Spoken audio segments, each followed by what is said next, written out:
Okay, can you nyatakan 5-5? Honestly, I tak ingat. I don't remember. Jadi kita banyak benda kita gagal. Maksudnya kita mengambil rukun negara kita pun dari Indonesia juga.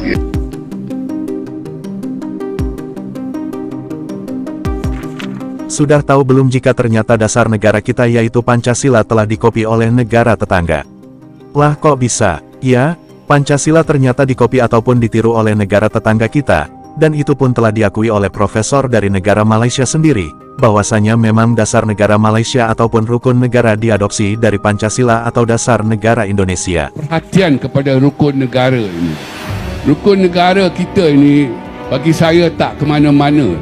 Ia hanya berjaya pada satu tahap saja, iaitu kita ingat dan hafal 5 prinsip itu. Itu saja yang kita handal. Tadi kita pun up tangan, down tangan, menjerit. Tetapi selalu kita dengar komen tak ada penghayatan lah terhadap rukun negara. Memang tidak ada, sebab kita berhenti pada tahap ingat dan hafal. Sepatutnya setelah kita berjaya pada tahap ingat dan hafal itu, kita melangkah ke satu tahap lagi, iaitu faham. Kita harus memahamkan setiap prinsip, setiap cita-cita negara dan matlamat keseluruhan rukun negara itu kepada anak bangsa kita. Kita harus memberi tarbiyah rukun negara itu, dan kita tidak buat. Dan selalu kita kata, mengapa Indonesia berjaya kan? Kita pinjam dari Indonesia Pancasila. Mereka berjaya sekali. Kita tak berjaya. Dalam hal bahasa pun kita bagi nama bahasa Malaysia tak ke mana pun. Jadi saya kira perlu sangat-sangat selepas kita memberi kefahaman kepada anak bangsa kita, kita harus tingkat kepada nilai amal. Kita mesti amal setiap prinsip itu. Jadi kita tidak ada semua ini. Jadi sekarang saya kira sudah sampai waktunya lah. Rukun negara pun usianya 54 tahun. Jadi kita pun tak ke mana. Hafal bijak sekali. Faham tak ada langsung. Amal tak ada lah sebab tak. Memang tak dipungkiri jika negara tetangga kita selalu saja mengklaim ataupun meniru adat budaya Indonesia. Begitu juga dasar negara seperti Pancasila. Bagi bangsa Indonesia, dasar negara Pancasila sangatlah penting bagi mengatur tatanan prinsip berbangsa dan bernegara. Secara etimologi, Pancasila berasal dari bahasa Sanskerta yang merupakan gabungan dari dua kata, yakni panca, 5, dan sila, dasar. Pancasila sendiri lahir dari musyawarah dan mufakat para pejuang kemerdekaan. Pemerintah mewajibkan untuk mempelajari nilai Pancasila sejak sekolah dasar, sehingga anak bangsa menjadi hafal dan meneladani Pancasila sedari dini. Berbeda dengan rukun negara Malaysia, banyak anak muda di Malaysia yang tidak hafal isi dari rukun negara. Hal itu diungkapkan langsung oleh pakar bahasa Malaysia yang membenarkan jika dasar negaranya adalah contekan dari isi Pancasila. Ada in the one thing. Five, 5. Okay, that's correct. Betul. Okay, can you nyatakan 5-5? Honestly, I tak ingat. I don't remember. Ada rukun negara, dalam semua rukun negara tu semua ada. Ada raja, ada Islam, ada apa ni? Perlembagaan kata ada 3 agama rasmi negara ni, agama Islam.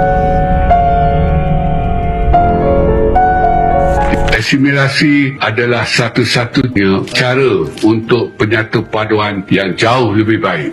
Dan ini terbukti di Indonesia, di Thailand, di semua negara di Asia Tenggara kecuali di Malaysia. Jadi cukup malanglah saya rasa perlu berjiwa besar. Kita harus mengakui kita gagal dalam beberapa aspek pembentukan negara bangsa.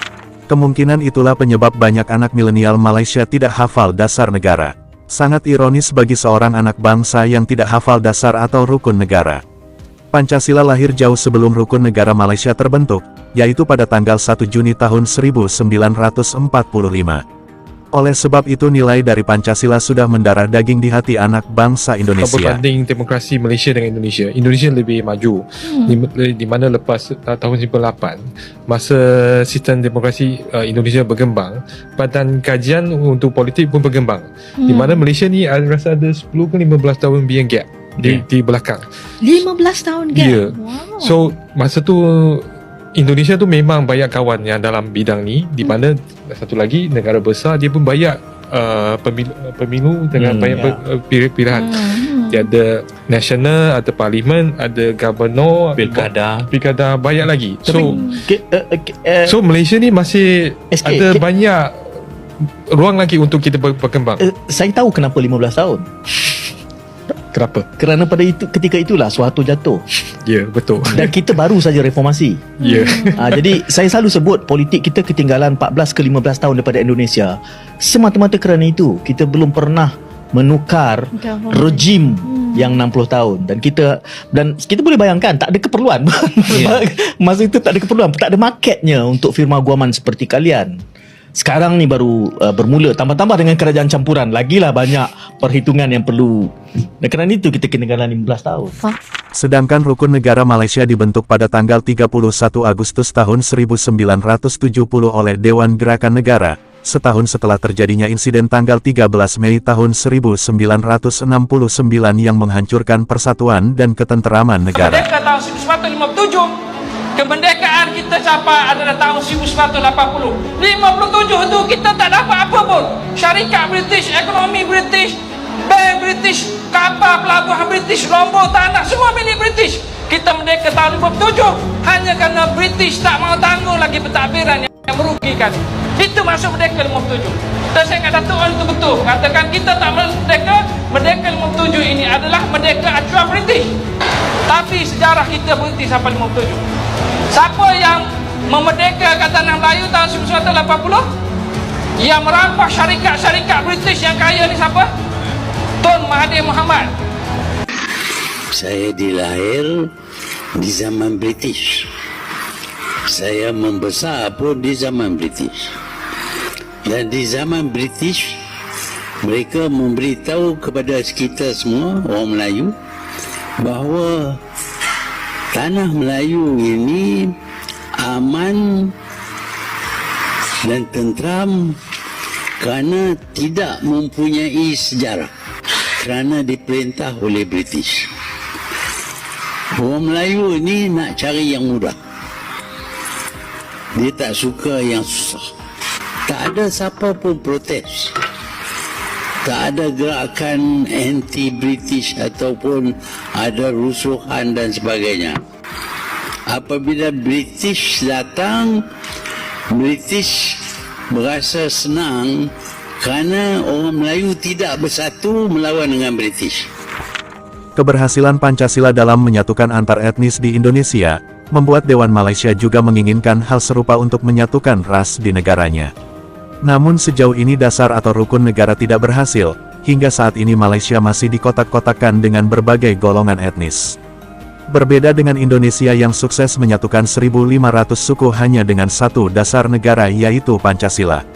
Apa pendapat Anda?